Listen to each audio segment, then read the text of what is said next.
નવમો example, v0 વેગથી ગતિ કરતો એક કણ પોતાનો વેગ ગુમાવે છે, એટલે પ્રતિપ્રવેગ ગતિ કરે છે.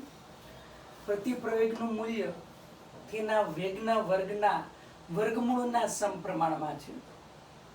ગતિના કુલ સમયમાં તેનો સરેરાશ વેગ શોધો.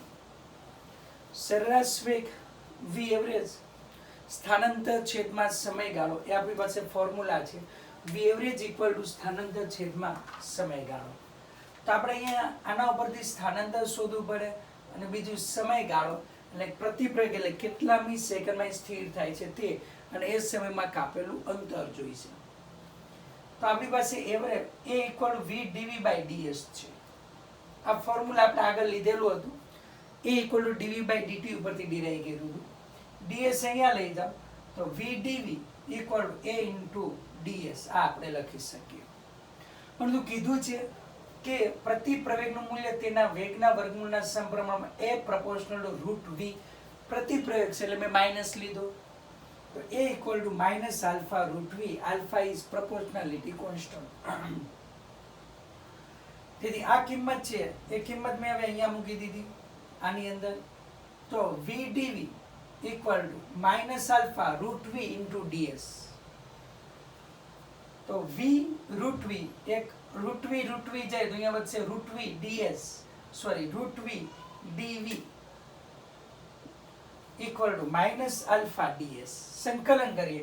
ઇનિશિયલ વેલોસિટી v0 થી ફાઇનલ કેવું થાય 0, પ્રતિપ્રવેગી ગતિ v raise to 1/2 ds equal to minus alpha 0 to s ds. ઘાત વધારીને છેદમાં લખીએ v રેઝ ટુ 3/2 છેદમાં 3/2 v0 થી 0 ઇક્વલ ટુ માઇનસ આલ્ફા, આનું ઇન્ટિગ્રેશન s 0 to s, છેદનો છેદ અંશમાં એટલે 2/3, initially 0 minus final v0 raise to 3/2 equal to minus alpha s minus 0. અહીંયા માઇનસ બે cancel, 2/3 v naught raise to 3/2 equal to alpha s આવશે. તેથી આલ્ફા s બરાબર આપણને સૂત્રણ કર, આલ્ફા બરાબર s બરાબર આલ્ફા નીચે લઈ લઈએ 2/3 v naught 3/2 raise by alpha. આ આપણને સ્થાનાંતર મળે. સ્થાનાંતર મળી ગયા પછી હવે સમય જોઈએ છે. તો અહીંયા પ્રવેગ સ્થાનાંતરના સ્વરૂપમાં લીધો, હવે પ્રવેગ સમયના સ્વરૂપમાં લઈએ. a equal to dv by dt. પરંતુ a equal to minus alpha root v છે.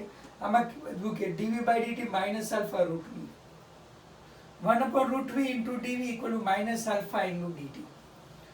v0 થી 0 ઉપર લઈ જઈએ v raise to minus 1/2 into dv equal to minus alpha 0 to 2 dt. ઘાત વધારીને છેદમાં, તો ઘાત વધારે છેદમાં minus 1/2 plus 1/2 plus 1 divide by minus 1/2 plus 1. Minus 1/2 plus 1 એટલે v રેઝ ટુ 1/2 થાય, અહીંયા 1/2 વધે તો ઇન્ટિગ્રેશન આવે v રેઝ ટુ 1/2 1/2. v0 થી 0 માઇનસ આલ્ફા t માઇનસ 0. તો અહીંયા પદ લખીએ, અહીંયા માઇનસ વાળું ટર્મ આવશે, અહીંયા માઇનસ વાળું ટર્મ કેન્સલ, માઇનસ છેદનો છેદ અંશમાં આવશે એટલે 2v naught raise to 1/2 into alpha t, એવો t equal to 2v naught raise to 1/2 by alpha. હવે s મળી ગયો અને આ આપણને સમય મળી ગયો. બંનેની જે કિંમત છે આની અંદર મૂકી દઈએ s બાય t. તો v average equal to s by t. તો s એટલે 2/3 v naught raise to 3/2 by alpha, અને t એટલે અહીંયા 2v naught raise to 1/2 by alpha. 2 cancel, 1/3 v naught raise to 3/2 minus 1/2 v naught by 3 આ આપણે લખી શકીએ છીએ. ઓકે, ચાલો તો આપણે આ સરેરાશ વેગ છે એનું આ ફોર્મ્યુલા છે.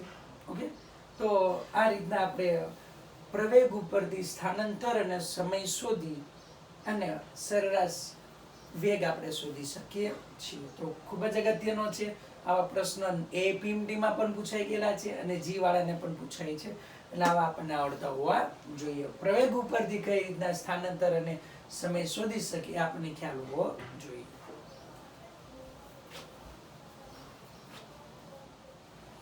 દસમું એક્ઝામ્પલ, એક કણ x અક્ષની દિશામાં a બરાબર 60 - 1 પ્રવેગથી ગતિ કરે છે, જેમાં t સેકન્ડમાં છે. જો કણ પ્રારંભમાં ઉગમ બિંદુ પર હોય તથા ધન x દિશામાં પ્રારંભિક વેગ v નો 2 મીટર પર સેકન્ડ હોય તો તેનું ગતિનું વર્ણન કરવું છે. એટલે ક્યારે પ્રવેગ ધન, વેગ ધન, સ્થાનાંતર ધન વગેરે વિશે. તો a બરાબર 60 - 1 તો પેલાના પરથી વેગ મળે dv/dt 60 - 1 dt નું અહીંયા લઈ લો. dv = 60 - 1 dt. v નોટ થી v સંકલન કરું dv = 6 integration 0 to t - 1 into dt. આનું ઇન્ટિગ્રેશન આવશે v 0 થી v 6 t²/2 minus t 0 to t. Okay, તો v minus v naught equal to 60²/2 into 60. તો v minus 2 equal to 3t² minus 60. તો v equal to 3t² minus 60 plus 2 આ આપણને મળશે. v એટલે dx/dt 3t² minus 60 plus 2. dt ને હું અહીંયા લઈ લઉં છું તો dx બરાબર 3t² minus 60 plus 2 dt આ લખી શકાય. આનું ઇન્ટિગ્રેશન કરું છું 0 થી x dx equal to 0 to t 3t² minus 60 plus 2 dt. તો 0 થી x આનું integration x equal to 3t³ minus 3/3 minus 6t²/2 plus 2 into t 0 to t. તો यहाँ આવશે x minus 0 એટલે x 3 cancel એટલે t³ 3/6/2 એટલે -3² plus 2t આ આપણને મળશે. બધામાંથી t કોમન કાઢો એટલે આ મળે. તો આના અવયવ પાડો t તો અવયવ પડે t - 1 into t - 2. તો ઉગમ બિંદુ પર હોય ત્યારે t બરાબર 0 એ પોસિબિલિટી, I 0 હોઈ શકે એટલે t બરાબર 1 એ પોસિબિલિટી, t - 2 બરાબર 0. તો ઉગમ બિંદુ પર ક્યારે આવશે t બરાબર 0, t બરાબર 1 અને t બરાબર 2 સેકન્ડે આવશે. બીજું ગતિ છે ક્યારે એનો વેગ મહત્તમ શૂન્ય હશે. કે વેગ શૂન્ય હોય ત્યારે ગતિની શું બદલે છે? દિશા બદલે છે એટલે રિટર્ન આવે છે. સુરેખ માર્ગે ગતિ કરે છે એટલે રિટર્ન આવશે. તો અહીંયા હું આ રકમ ભૂસીને હું ત્યાં ડ્રો કરીએ છીએ, આપણે આકૃતિ ડ્રો કરીશું.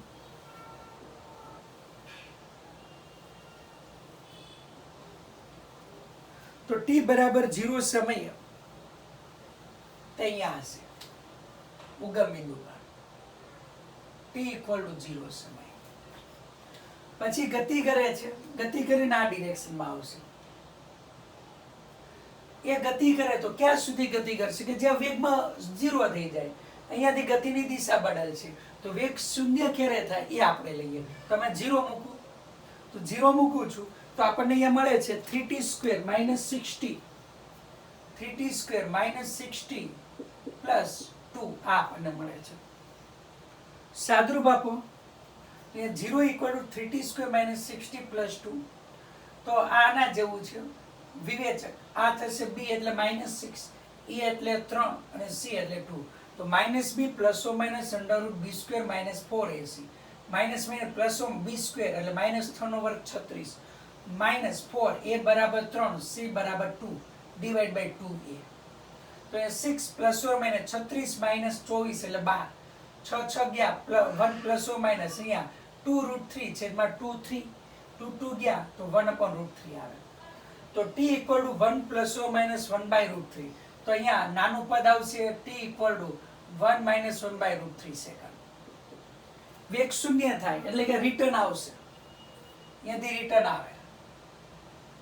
ફરી પાછો t બરાબર 1 સેકન્ડ એટલે આવશે ઉગમ બિંદુ પર. ત્યાર પછી આ તરફ જશે તો બીજી વખત વેગ ક્યારે શૂન્ય થાય છે? +1/√. t બરાબર 1 + 1/√3. ફરી પાછો ત્યાંથી નીચે આવે રિટર્ન આવે અને t બરાબર 2 સેકન્ડે ફરી પાછો ઉગમ બિંદુ પર આવે. તો આવી ગતિ એની થયા રાખે છે. ઓકે, તો હવે આ ગતિનું વર્ણન કરવું છે તો જોઈએ ગતિના વર્ણનની અંદર કે t બરાબર 0 થી t બરાબર 1 - 1/√3 સેકન્ડ એટલે ધન x અક્ષની દિશામાં છે. ધન x અક્ષની દિશામાં એટલે સ્થાનાંતર કેવું આવશે? પોઝિટિવ. વેલોસિટી પણ આ તરફની દિશામાં એટલે પોઝિટિવ. પણ જેમ જેમ અહીંયા આવે છે અંત્ય બિંદુ તેમ વેગ ઘટે છે એટલે પ્રતિપ્રયોગ ગતિ એટલે નેગેટિવ. વિરુદ્ધ બાજુ. હવે તમે જોઈ શકો t બરાબર 1 - 1/√3 થી t લેસ ધેન 1 સેકન્ડ સુધી અહીંયાથી અહીંયા. તો તમે જુઓ છો સ્થાનાંતર છે એટલે અંતર છે ધન, પણ તમે જુઓ છો ઋણ x અક્ષની દિશામાં જાય છે એટલે આ નેગેટિવ. પણ તમને ખબર છે વેગ વધે છે એટલે આ કેવું આવશે, સોરી અહીંયા આ નેગેટિવ છે પણ વેગમાં વધારો થશે તો તમારે કેવું આવશે, તમારે નેગેટિવ તમારે આવશે, પોઝિટિવ થશે. ઓકે, ત્યાર પછી t બરાબર 1 થી લઈને t બરાબર 1 + 1/√3 આગળ, 1/√3 આગળ.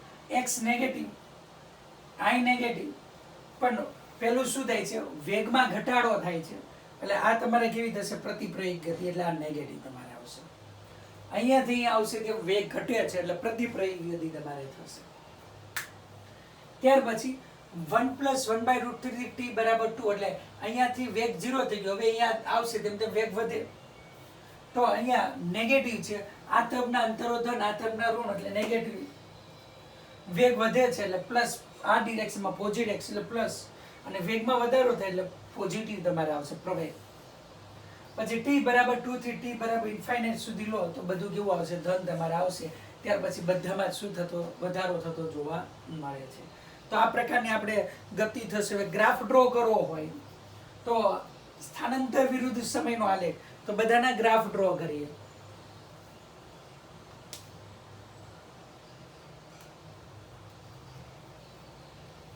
અહીંયા સ્થાનાંતર વિરુદ્ધ સમયનો આલેખ ડ્રો કરું છું.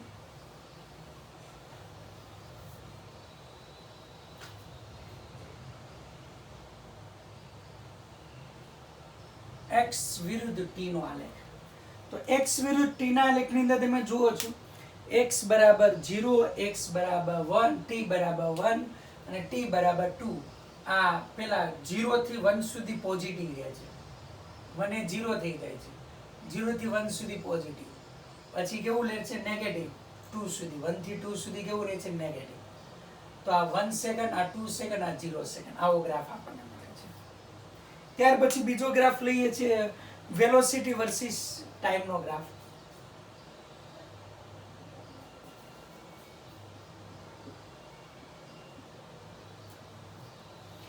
જોઈ શકો છો કે ક્યારે ક્યારે 1 - 1/√2 અને 1 + 1/√2 એ કેવું છે, શૂન્ય તમને જોવા મળે છે. તો અત્યારે આપણને નેગેટિવ જોવા મળે. તો શરૂઆત તમારે v0 થી કરે છે,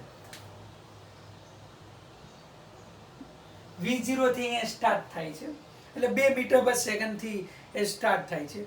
ત્યાર પછી 1 સેકન્ડે મેક્સિમમ જોવા મળે, 2 સેકન્ડે પણ કેવું મળશે, મેક્સિમમ જોવા મળશે. 1 and 2 2 સેકન્ડે તમને કેવું જોવા મળે છે, મહત્તમ. તો 1 સેકન્ડે જે મહત્તમ જોવા મળે નેગેટિવ x ડિરેક્શનમાં છે, નેગેટિવ, તો એ નેગેટિવ અહીંયા આવશે. 2 સેકન્ડે જે મેક્સિમમ જોવા મળે પોઝિટિવ માટે આ રીતના આવશે. ઓકે, આ આપણે લીધેલો છે x વિરુદ્ધ t નો આલેખ, વેલોસિટી વર્સિસ t નો આલેખ, અને છેલ્લું છે પ્રવેગ વિરુદ્ધ સમયનો આલેખ. પ્રવેગ વિરુદ્ધ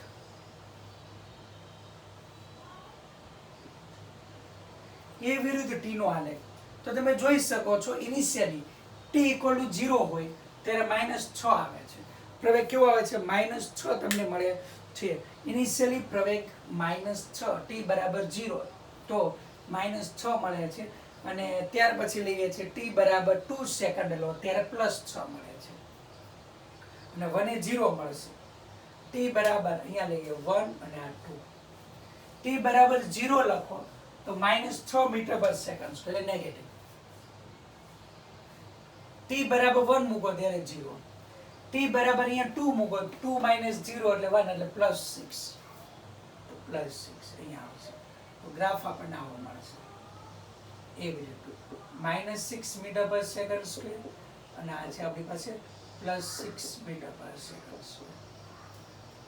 તો અંતર વિરુદ્ધ સમયનો આલેખ, વેગ વિરુદ્ધ સમયનો આલેખ, પ્રવેગ વિરુદ્ધ સમયનો આલેખ, તો આ બધા આલેખો છે. આ ગતિનું વર્ણન કર્યું તો આલેખો દોરતા આપણને આવડતા હોવા જોઈએ. તો ખાસ પ્રવેગ આપ્યો હોય તો એના પરથી વેગ મેળવવાનો, વેગ આપેલો એના પરથી અંતર મેળવવાનું.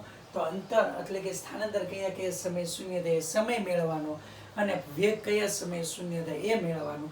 ત્યાર પછી પ્રવેગી ગતિ કરે, પ્રતિપ્રયોગી ગતિ કરે, વેગ વધે છે ઘટે છે, તો એ ખાસ ધ્યાન રાખવું. અને બીજું આપણે અહીંયા એ કે આ તરફના અંતરો છે, ઉગમ બિંદુ લીધું, આ તરફના અંતરો છે પોઝિટિવ આવે અને આ તરફના અંતરો જો આવશે નેગેટિવ.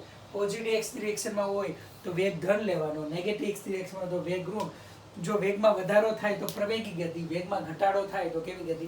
પ્રતિપ્રવેગી ગતિ લેવાની રહેશે. ઓકે, તો આ ખાસ આપણે યાદ રાખવાનું છે. ઇલ્યુસ્ટ્રેશન 12.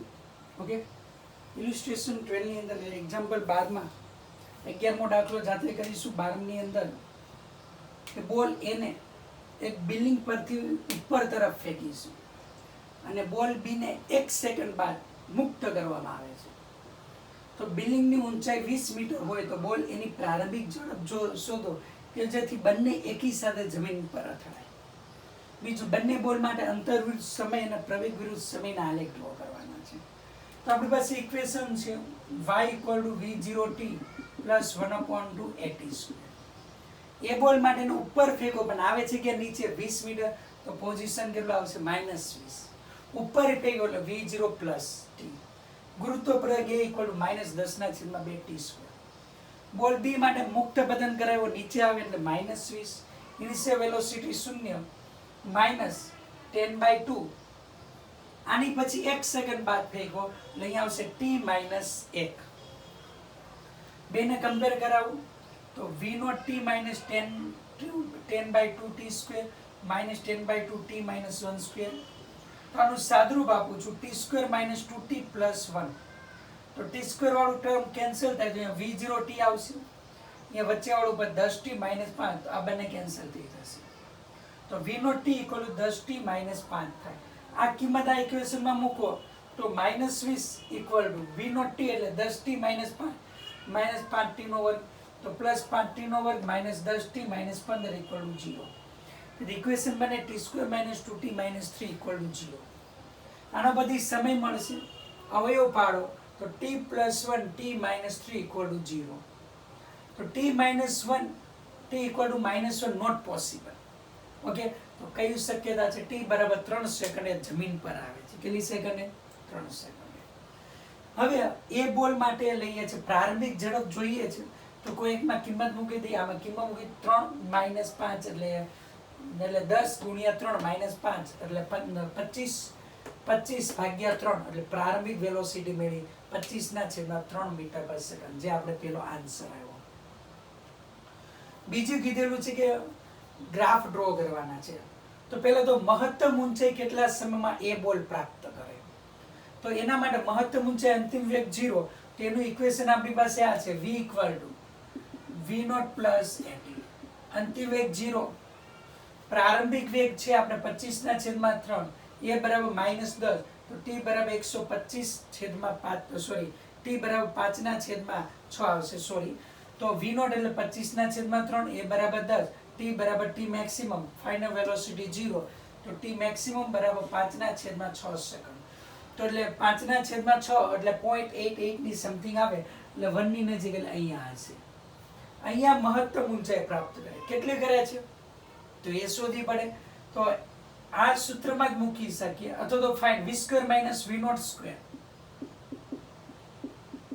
2ax પરથી ફાઇનલ તો 0 હોય તો x બરાબર v0² / 2a, v0² / 2g, 25/3 2g 2 × 10 એટલે 125/36 મીટર.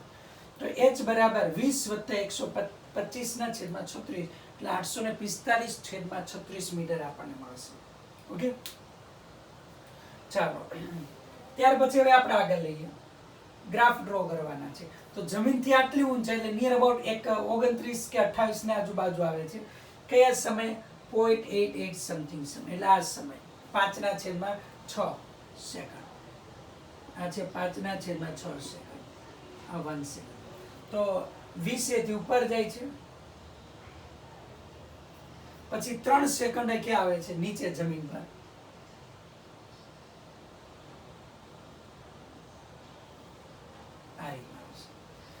જ્યારે બીજો કણ છે 1 સેકન્ડ બાદ ફેંકીએ છે, તો 1 સેકન્ડ બાદ ફેંકીએ તો બીજો કણ મુક્ત પતન માત્ર કરે છે, એ આમ આવશે વક્ર. તો આ એ માટે લીધું, અને આ કોના માટે લીધો? બી માટે લીધો. ત્યાર પછી વેગ વિરુદ્ધ સમયનો આલેખ ડ્રો કરવાનો. એ માટે ઇનિશિયલી વેલોસિટી કેવી છે? ઉપરની દિશામાં ધન. એ આપણી પાસે 25/3 મીટર પર સેકન્ડ. 25/3. તો જેમ જેમ ઉપર જાય તેમ તેમ વેગ શું થાય છે? ઘટે છે. અને t બરાબર 5/6 સેકન્ડે કેવો થાય? 0. ત્યાર પછી 3 સેકન્ડે ક્યાં આવી જશે? જમીન પર, એટલે નેગેટિવ આવશે. બી માટે લઈએ છીએ તો બી માટે લો તો 1 સેકન્ડેથી ગતિની શરૂઆત કરી તો એનો વેગ આ રીતના આવશે. વેગ વિરુદ્ધ સમયનો આલેખ આ રીતના મળશે. ઓકે, t બરાબર 1 સેકન્ડ, t બરાબર 5/6 સેકન્ડે 0 હોય, t બરાબર 1 સેકન્ડે 0 હશે. તો આ એ માટે છે અને આ છે કોના માટે? બી માટે છે. બંનેનો ઢાળ સમાન છે એટલે ઢાળ આપણને આપશે પ્રવેગ. બે ગુરુત્વ પ્રવેગ જેટલા પ્રવેગથી શું કરે છે? ગતિ કરે છે. તો આમ બંનેની ગતિ અંતર વિરુદ્ધ સમયના આલેખ, વેગ વિરુદ્ધ સમયના આલેખમાં આપણે લઈ લીધું. તો હંમેશા ઉપર ફેંકો એટલે મહત્તમ ઊંચાઈનો સમય, મહત્તમ ઊંચાઈ પણ શોધવી પડે. મુક્ત પતન કરો તો કંઈ જરૂર છે નહીં. ઓકે, તો ખાસ અગત્યના છે આવા દાખલા ખાસ કરવા. આના દ્વારા લોજિક વધારે ક્લિયર થાય એટલે વારંવાર આનું રિપીટેશન કરવાનું રહેશે. 16 એક્ઝામ્પલ જેટલા આપણે ગણેલા છે બધા કમ્પલસરી 2 ટાઈમ 3 ટાઈમ્સ ગણજો, જેથી કરીને પ્રેક્ટિસ થાય અને આવા MCQ તમને આવડે. તો આના પછી હવે આપણે MCQ લેવાના છે. સ્ટેટ લેવલ 2 ના MCQ આપણે લેશું. 1 ઇઝી છે એટલે માત્ર 2 ના લેશું. ત્યાર પછી નેક્સ્ટ ચેપ્ટર સ્ટાર્ટ કરવાનું છે. સ્થિર અવસ્થામાં જી લેવલમાં લેવલ 2 46 MCQ કરીએ. લેવલ 1 જાતે કરીશું. સ્થિર અવસ્થામાંથી એક કણ A1 પ્રવેગથી T1 સમય સુધી ગતિ કરે છે. ત્યારબાદ A2 પ્રતિ પ્રવેગથી T2 સમય સુધી ગતિ કરીને સ્થિર થાય છે. આ કેસમાં સરેરાશ વેગ v1 અને સ્થાનાંતર s1 છે. બીજો કેસ છે T1 સમયમાં 2A પ્રવેગથી ગતિ કરે છે અને A2 પ્રવેગથી T3 સમયમાં ગતિ કરીને સ્થિર થાય.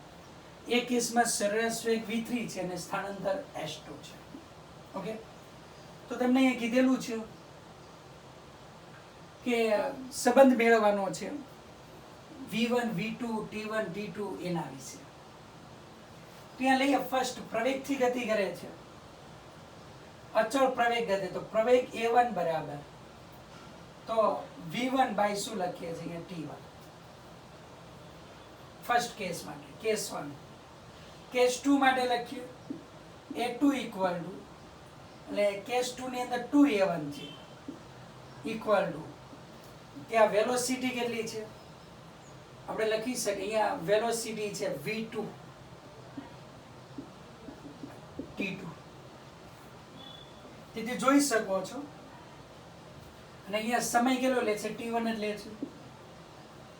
તેથી v1 equal to a1 t1, અહીંયા v2 equal to 2a1 t1. તો a1 t1 ની જગ્યાએ v1 મૂકો તો v2 બરાબર 2v2 આ આપણને મળે.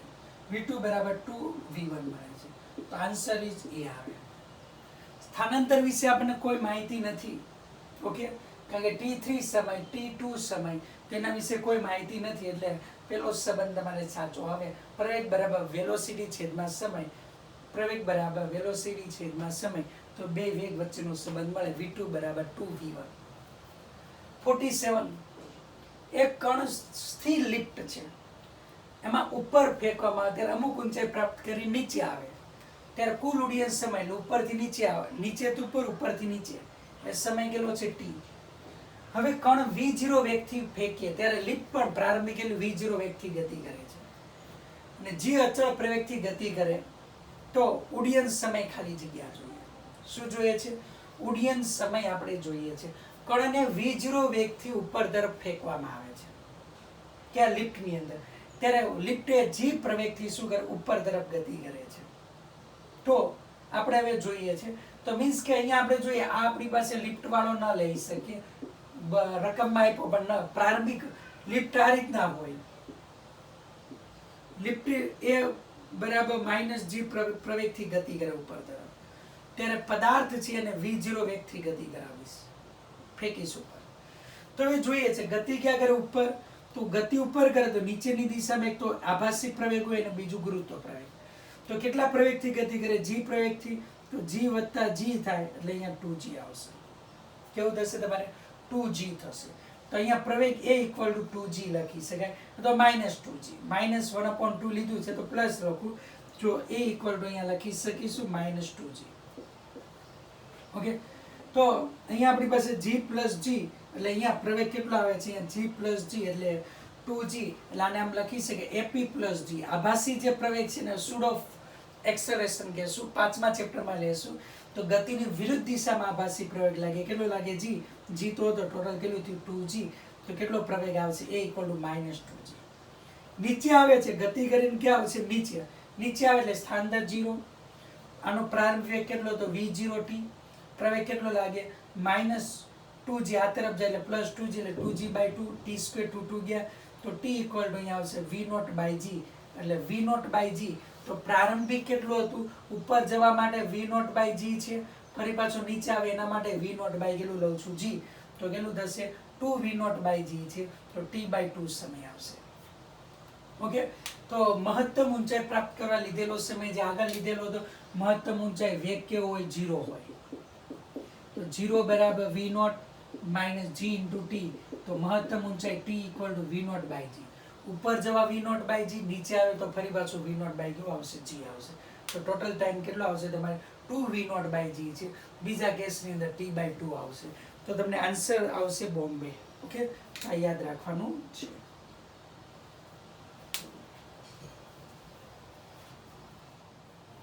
ચલો, એક માણસ 48માં બલૂનમાંથી નીચે તરફ 5 મીટર/સેકન્ડના વેગથી પથ્થરને ફેંકે છે.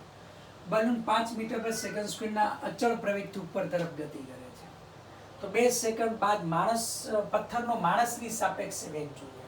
તો માણસની સાપેક્ષે સ્ટોનનો વેગ બરાબર માણસની સાપેક્ષે ઇનિશિયલ સ્ટોનનો વેગ પ્લસ માણસની સાપેક્ષે સ્ટોનનો પ્રવેગ ઇન્ટુ t.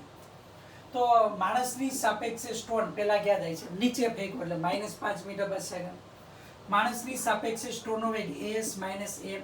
તો સ્ટોન કેવા ગુરુત્વ પ્રવેગથી મુક્ત પતન કરે છે અને માણસ ક્યાં જાય છે? ઉપર જાય છે. બલૂનમાં છે એટલે માણસનો પ્રવેગ.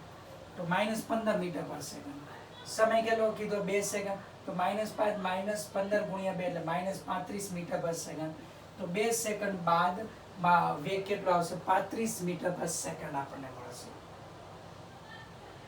હવે કીધેલું છે કે જમીનથી 120 મીટરની ઊંચાઈ, 80 મીટર, 180 મીટર.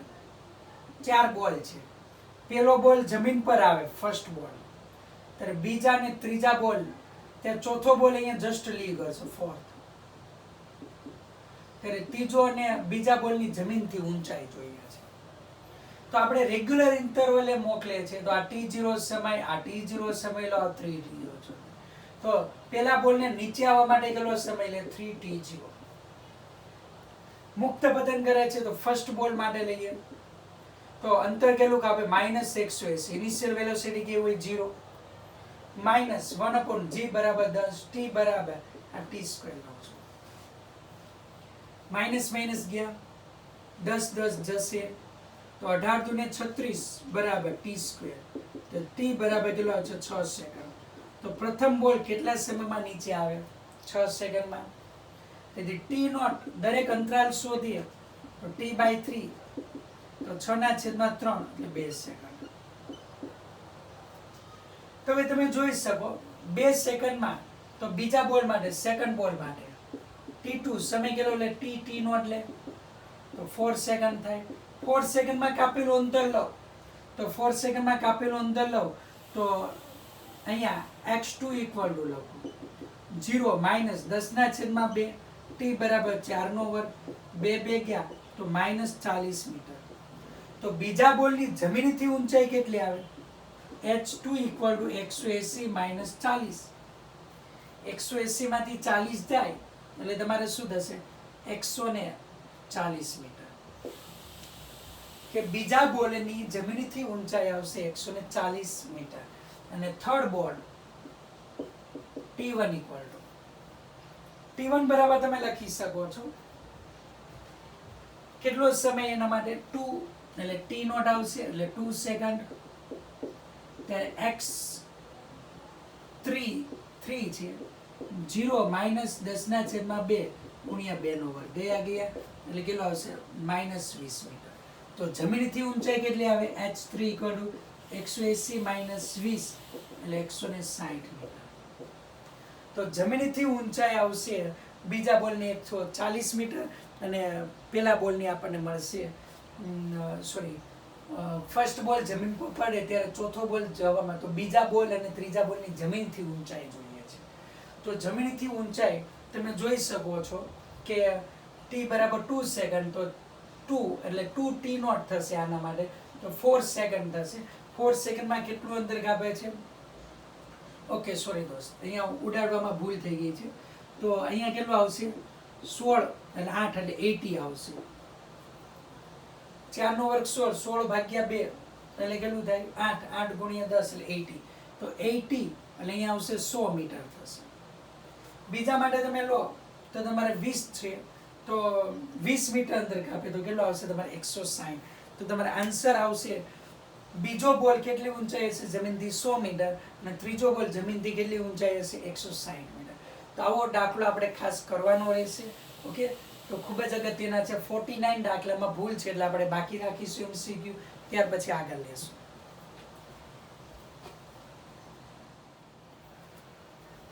ત્રણ કણો એકી સાથે 51 ત્રણ કણો એકી સાથે ઉગમ બિંદુએથી ગતિ શરૂ કરે છે.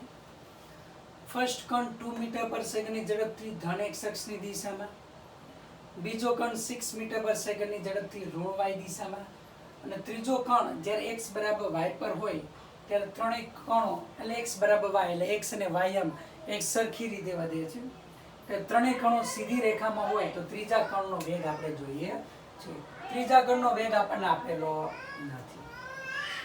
આપણે લઈએ છે ધન x અક્ષની દિશામાં કાપે, ધારો કે t સમય મળે તો વેલોસિટી ઇન્ટુ સમય ધન x અક્ષની દિશામાં આવશે, ઋણ y અક્ષની દિશામાં અહીંયા આવશે -6 ઇન્ટુ t. જ્યારે આ t બરાબર t સમય અંતર કાપેલો v ઇન્ટુ t કોને ત્રીજા ગણે. પહેલા ગણે 2t અંતર કાપેલું હોય, બીજા ગણે 6t અંતર કાપેલું હોય અને ત્રીજા ગણે v ઇન્ટુ t અંતર કાપેલું હોય. x બરાબર y છે એટલે અહીંયા 45 આવશે. તો 45 ને આ સામેની બાજુ એટલે vt sin 45, 45 ને આ પાસેની બાજુ એટલે vt sin 45 cos 45. તો આના યામ આવશે vt sin 45 એટલે vt/√2, આના યામ આવશે vt/√2. તો બે યામ કેવા થયા vt/√2 vt/√2. હવે તમને a જોઈએ v જોઈએ છે તો બે લઈએ છે આપણી પાસે. એક આ ટ્રાયેંગલ છે એટલે AB નો ઢાળ ઇક્વલ ટુ આ AC નો ઢાળ. તમે જોઈ શકો છો આલેખ આ રીતના છે એટલે ઢાળ કેવો આવશે ધન આવશે. તો AC નો ઢાળ એટલે સામેની બાજુ છે 60, પાસેની બાજુ છે અહીંયા 2t ઇક્વલ ટુ AC નો ઢાળ એટલે સામેની બાજુ આ થાય vt/√2, પાસેની બાજુ આખું માપ છે vt/√2 અને એમાંથી આ બાદ કરો એટલે આટલું માપ મળે -2t. tt કેન્સલ તો 3 અહીંયા આવશે, અહીંયા tt પાછું જશે એટલે v/√2 -2 ઇક્વલ ટુ અહીંયા આપણે લખી શકીએ છીએ v. ઓકે સોરી, ઉપર આપણે રહી ગયું vt/√2 હતું એટલે /√2 આવશે. અંદર ગુણાકાર કરીએ 3v/√2 -6 ઇક્વલ ટુ v/√2 અને આ બાજુએ 3v/√2 v/√2 ઇક્વલ ટુ 6. તેથી અહીંયા આવશે 2v/√2 ઇક્વલ ટુ 6. તેથી v ઇક્વલ ટુ 6√2/2 એટલે 3√2 મીટર પર સેકન્ડ આવશે. તો ત્રીજા કણ છે એનો વેગ v બરાબર 3√2 મીટર પર સેકન્ડ આવશે. ખાસ અગત્યનો છે જી વાળા માટે ખાસ આવા પ્રશ્ન પૂછવાની પ્રોબેબિલિટી મેક્સિમમ ત્રણેય સીધી રેખામાં હોય ત્યારે આનો વેગ આપણે એટલે સીધી રેખા મળે છે ત્યારે વેગ જોઈએ. અને આ ત્રીજો કણ છે એ હંમેશા કેવા માર્ગે ગતિ કરે છે, x બરાબર y, એટલે આ એનો ગતિમાર્ગ છે x અક્ષ સાથે કેટલો 45 નો ખૂણો બનાવે છે. આ મેં રેખા લીધી. ઓકે.